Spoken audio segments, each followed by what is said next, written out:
My name is Barbara, and for as long as I can remember, I've been curious about the world around me. While my sister Laura played with dolls and dreamed of being a princess, I liked to collect leaves, rocks, and anything else I could look at with a little magnifying glass I got from a cereal box. Mom, why do leaves change color in fall? I'd ask, holding up a bright red maple leaf I had found. Ask your teacher, Barbara. I'm busy helping Laura with her dance costume, she'd say, without really looking at me. That kind of answer was normal. I always had questions about nature and science, but no one at home seemed to care much. I remember one day when I was 7. I was sitting at the kitchen table with different things from around the house. I was mixing baking soda with other liquids, excited to see what would happen. "What on earth are you doing?" my mom said loudly, pulling me out of my thoughts. "Look at this mess. Clean it up now. Your sister's friends are coming for her birthday party, and I need the kitchen." Laura's birthday parties were always huge. There were entertainers, people in big cartoon costumes, and lots of guests. My birthdays were quiet, just my grandparents and a small cake. The difference was pretty clear. "Here's your birthday present, sweetheart," my dad would say, handing me another science book. I liked those books a lot, but watching Laura open piles of toys at her parties made me feel like I didn't matter as much. The one place I felt truly happy was at my grandparents' house, my dad's parents. They made me feel special. Every weekend or school break, I'd stay with them. "Tell me what you learned this week, little scientist," Grandpa would say, his eyes shining with interest. I would excitedly tell my grandparents everything I had discovered. Laura never came with me. "They're so boring," she would say. "Besides, Mom and Dad are taking me to the new theme park this weekend." I would watch from the window as they drove away, trying not to feel hurt. One day, I asked, "Why can't I go too?" "Oh, honey," Mom said, patting my head without really paying attention. "You wouldn't enjoy it. You'd probably want to study how the rides work instead of just having fun." That was how things always were. Laura was the one who seemed normal, the kind of daughter they expected. I was the one who asked too many questions, liked microscopes more than makeup, and just didn't quite fit in. Things began to change when I started middle school. My science teacher, Mrs. Jacob, was the first person, besides my grandparents, who truly understood me. "Mr. and Mrs. Bryan, your daughter has amazing potential," she told my parents during a parent-teacher meeting. I was sitting just outside, but I could hear every word. "I've never seen a student understand science so naturally. We should think about moving Barbara into the gifted program." "Gifted program?" Mom said, using that same tone I knew too well. "That sounds complicated. She's fine where she is. And we have to think about Laura. It wouldn't be fair to treat Barbara differently." I sat there, heart sinking. I knew they'd say no. They always said no when it came to me. But then Grandma found out. The next day, she walked into my school like she was ready to go to battle. I'll never forget how strong and calm she looked, standing in the principal's office. "My granddaughter will take those tests," she said firmly. "She deserves every chance to succeed. I don't care what her parents said." "But Mrs. Bryan, we need her parents' permission," the principal said. "I'll deal with my son and his wife," she replied. "You just make sure Barbara gets her chance." And somehow, she made it happen. After a week of hard talks and I think a bit of money from my grandparents, my parents finally agreed to let me take the tests. I passed every one of them with top scores. Suddenly, my world became much bigger. The gifted program gave me chances I never imagined: science competitions, academic contests, and research events. I loved every part of it. For the first time, I was around people who were like me, people who loved learning, who got excited about the same things I did. I won my first international science competition with a project about sustainable ecosystems. Then I won another and another. "Where should we put this one?" Grandpa would ask every time, holding another trophy or medal. I brought home another trophy or diploma and added it to the box with the others. "Just putting it in the box," I'd say, pulling out my special cardboard box from under the bed. I never showed off my awards. I didn't want to seem like I was bragging, and deep down I knew my parents didn't really like seeing them. Laura, of course, had her own opinion. "Nobody likes a know-it-all," she'd say with a sneer. But then she'd turn around and ask, "Hey, can you help me with my science homework? Or maybe just do it for me?" "Laura, that's cheating," I'd protest.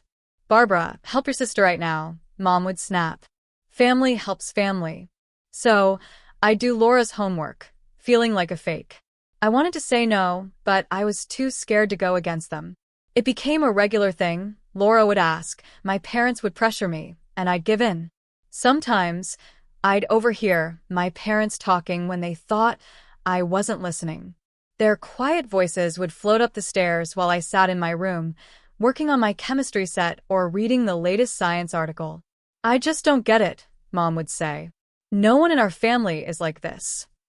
"Maybe she was switched at birth," Dad would joke. But he didn't sound like he was completely joking, and that hurt more than if he'd said it seriously. One night, after I won another science competition, I heard Dad talking to Laura in his study. She was upset about her bad grades. "It's not fair that she's so smart," Laura complained. "Listen, sweetheart," Dad said gently. "The weak need more support. That's why we focus on you. Barbara, she'll be fine on her own." I leaned against the wall, trying not to cry.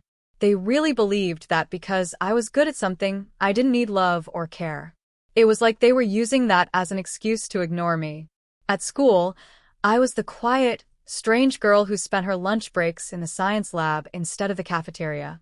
Sure, some kids came to me for help with homework, but real friends? I didn't have many. My grandparents were my safe place. They were always there for me. They'd listen for hours as I talked about my experiments or new ideas. They never made me feel weird or wrong.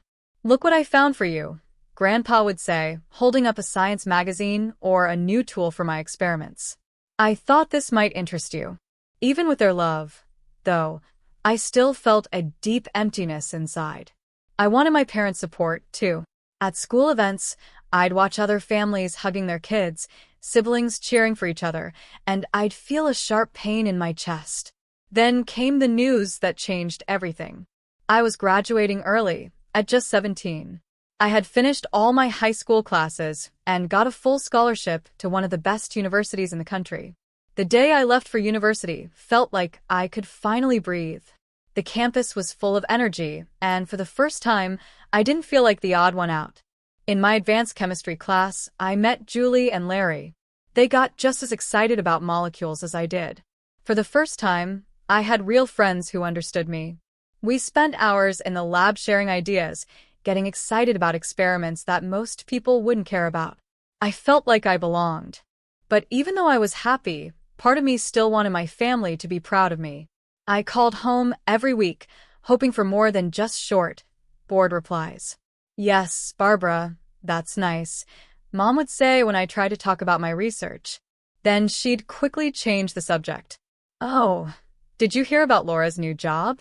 She's working at that fancy store downtown." I didn't know it then, but my time at university was the quiet before the storm. It started during one of my usual calls home.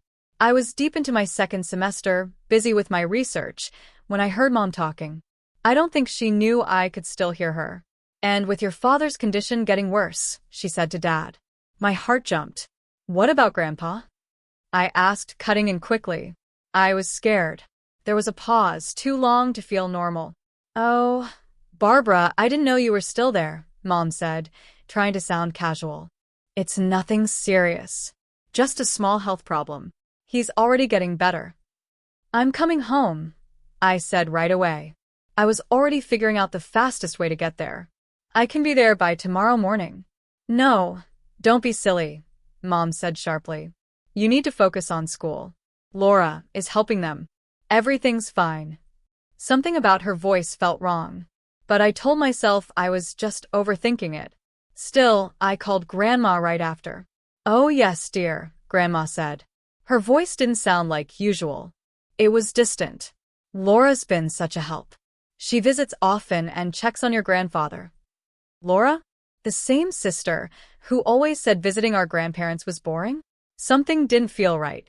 3 weeks later, I was standing at my grandparents' front door.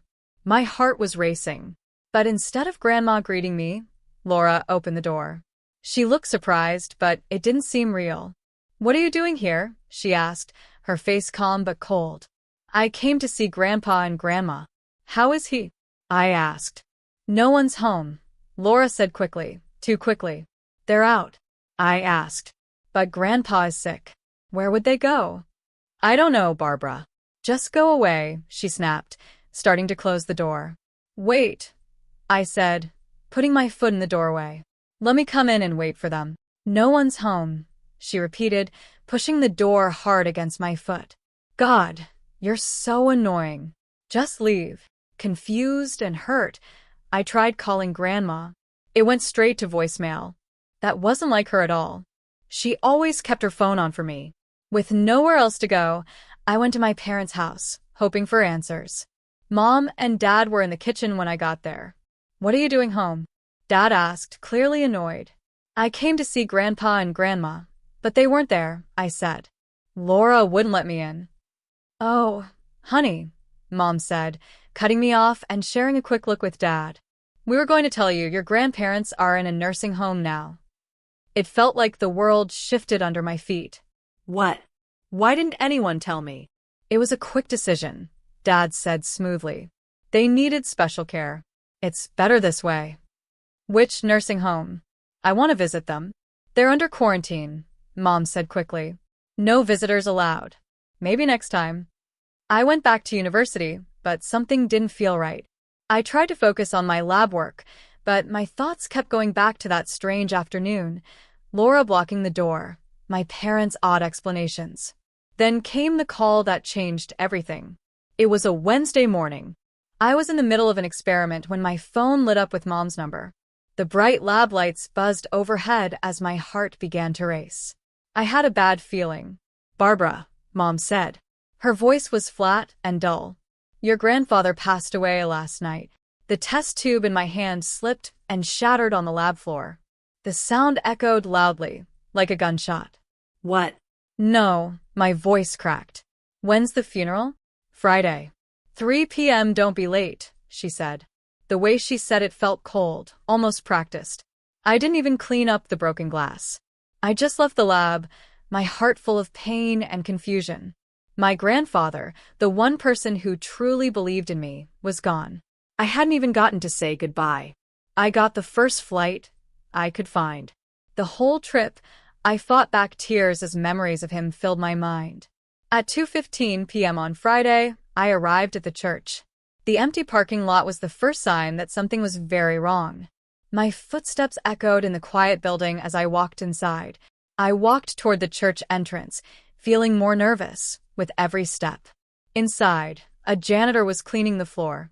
The Brian funeral? He asked when I mentioned it, looking up from his work. That ended hours ago. They held it at 11 a.m. It felt like someone had punched me. The room started spinning, and I grabbed onto a nearby bench to stay upright. I quickly pulled out my phone and called my parents. Oh, Barbara, Mom said, sounding disappointed. You must have gotten the time wrong. We clearly said 11 a.m. No, I said, my voice shaking as I held the phone with trembling hands. You said 3 p.m. I wrote it down. I know what I heard. Your grandmother is still in the nursing home. Dad cut in. She doesn't want to see you right now. She's very upset that you missed the funeral. I told them I was going back to university, but instead, I found myself driving to my grandparents' house. I needed answers. I needed something to help me make sense of this nightmare. Everything on the street looked the same, the old oak tree, the neat garden, the wind chimes Grandma loved. My hands were shaking as I rang the doorbell. For a moment, nothing happened. Then the door opened, and there stood Grandma. The same Grandma they said was in a nursing home. Grandma, I said, stepping forward to hug her, feeling so relieved to see her face. But she stepped back. The look in her eyes stopped me cold. Her face was hard and distant, like she was looking at a stranger. So now you decide to show up, she said, her voice cold. Nothing like the loving voice I grew up with. Grandma, what's going on? I asked. They told me you were in a nursing home. Don't, she said, raising her hand, and it felt like she had slapped me. Your grandfather called you again and again. On his deathbed. He kept asking for you. He wanted to say goodbye to his little scientist. But you didn't come. You didn't answer. How could you be so heartless, Barbara? Please, I said, my voice shaking. Let me see the number he was calling. I need to understand. She disappeared inside the house and came back a moment later with a small notepad. Her hands trembled as she held it out to me. The number was written in Grandpa's handwriting. That's not my number, I whispered. I stared at the unfamiliar phone number, my voice barely a whisper. I've had the same number since high school. They gave you a fake number, Grandma said softly. What do you mean, a fake number? Grandma's stern face began to change. She looked confused and hurt. Your parents told us you changed your number when you went to university. They said you didn't want to stay in touch with us anymore. Suddenly, everything started to make sense. Grandma, I came here during break. Laura was here. She wouldn't let me in. She said no one was home. Then Mom and Dad told me you and Grandpa were in a nursing home. Grandma's face went pale. Nursing homes? We never, no, Laura, and your parents told us that you were too busy with your new life at university. They said you were embarrassed by us. That we weren't smart or fancy enough for you anymore. They said that. My knees felt weak. How could they? Grandma, they told me the funeral was at 3 p.m. today.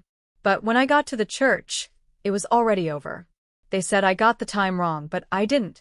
I would never. The funeral was at 11 a.m., Grandma said slowly, her eyes starting to fill with tears. Your parents stood there and told everyone that you didn't care enough to come. They said they were ashamed of you. Laura cried and said she tried everything to reach you. I couldn't hold it in anymore. I fell into Grandma's arms and broke down crying. She held me tightly as we sat together on the front porch. Everything we had lost because of lies came pouring out. He died thinking I didn't love him, I sobbed. Grandpa thought I didn't care. Grandma gently stroked my hair like she used to when I was little, her own tears falling too. We know the truth now, sweetheart. We know. After we cried together and wiped our tears, Grandma stood up with a serious look on her face. She picked up the phone and began to dial. Her hands shook a little, but her voice was steady. Rachel? Yes, it's me. I need you, Paul, and Laura to come over right away. There are some important papers we need to talk about. No, it can't wait. She hung up the phone. They'll be here in an hour, she told me. I told them we have legal papers to go over. The lawyer is on his way, too. When the doorbell rang, Grandma squeezed my hand. Stay in the kitchen until I call you. I heard them come in, Mom's fake laugh, Dad's stiff greeting, and Laura's bored sigh. Then I heard Grandma's voice, sharper than I'd ever heard it. Please, everyone, take a seat. Mr. Tyler is here to read Henry's will. That was my cue. I walked into the living room just as the lawyer opened his briefcase. The looks on their faces were unforgettable. Mom's perfect smile froze. Dad's face turned pale, and Laura's mouth dropped open in shock. Mr. Tyler cleared his throat and began reading. I, Henry Bryan, being of sound mind, declare this to be my last will and testament. The room was completely quiet except for the sound of papers being turned. First, the house was left to Grandma, along with a good amount of money to take care of her and the home. Then came the part that made Laura's face turn red with anger. To my granddaughter Barbara Bryan, I leave my newly built laboratory at 1380 Pine Street, fully equipped and ready for her research. All permits and paperwork have already been completed. I couldn't believe what I was hearing. Grandpa had built me a lab, my very own place to do research. The rest of my estate, Mr. Tyler continued, is to be split equally between my granddaughters, Barbara and Laura Bryan. Laura pushed her chair back and stood up fast, her face full of rage. But Grandma held up her hand. There's more, she said, pulling out a letter. Your grandfather wanted this to be read too.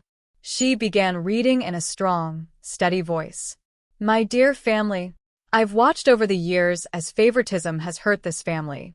To my son and daughter-in-law, your treatment of your daughters has been unfair. Every child deserves the same love and support. Stop, Laura screamed, jumping to her feet. This is ridiculous. Why should she get anything? Do you know what I had to do? All those hours sitting with that boring old man, pretending to care. Mom tried to quiet her, but Laura kept going. You promised, she shouted at our parents. You said if I played nice, if I visited him and acted like the perfect granddaughter, everything would be mine. You made me beg, a dying man. Their lies and manipulation were out in the open now, ugly and clear. And now what? Laura shouted, her voice getting louder. She gets a whole lab, and I just get half the money? No. Give me the house. She doesn't need both. Let her have her stupid lab. I sat there in silence, watching my sister's real self come out at last. The fake perfect image was gone, replaced by something angry and bitter. Then Mom broke the silence. Barbara, she said, you heard your sister. Be reasonable. Do you know how much we've spent on you? All those science camps, all those competitions. I almost laughed. You didn't pay for any of that, I said. Grandma and Grandpa did. That's not the point, Mom snapped. Family means sacrifice. If you really want to honor your grandfather's memory, you'll give your share to Laura. She needs it more than you. Honor his memory? Grandma's voice cut through the room like a knife. She stood up, still holding Grandpa's letter. Let me remind you what Henry had to say about this family's idea of sacrifice, she said. Then she began reading again. To my son and his wife. Your clear favoritism has poisoned this family. The way you treated Barbara was emotional abuse. And you turned Laura into a spoiled, selfish child. How dare you? Laura shouted. No, how dare you? Grandma's voice was louder than I'd ever heard it. You all lied to a dying man. You kept his granddaughter from saying goodbye. And now you want to talk about family and sacrifice. She walked to the door and threw it open. Get out. All of you. And Laura, I'm sorry Henry left you anything. You're nothing but a selfish girl who learned from selfish parents. They left in a storm of angry words and slammed doors. When they were gone, the house was strangely quiet. That was 6 years ago. Today, I run my own research lab, the one Grandpa built for me. It's everything I ever dreamed of and more. Sometimes, when I'm working late at night, I feel like he's there with me, proud and smiling. Grandma visits often. We have dinner together every Saturday, and she loves walking through the lab, asking about my latest projects. She even started taking science classes at the local community college. She says it helps her understand my work, but I think she just wants to feel close to the passion Grandpa and I shared. I haven't spoken to my parents or Laura since that day. Sometimes I see their names pop up on my phone or in my email. I don't open the messages, I just delete them. They made their choice, and now I've made mine. The other day, I found an old photo of Grandpa inside one of his books. He was in the garden, pointing at something while I, much younger, looked through a magnifying glass. On the back, he had written, "My little scientist will change the world someday." That photo sits on my desk now. I've learned something important. Not all family is about blood. Real family are the people who believe in you, support your dreams, and love you, not in spite of who you are, but because of it.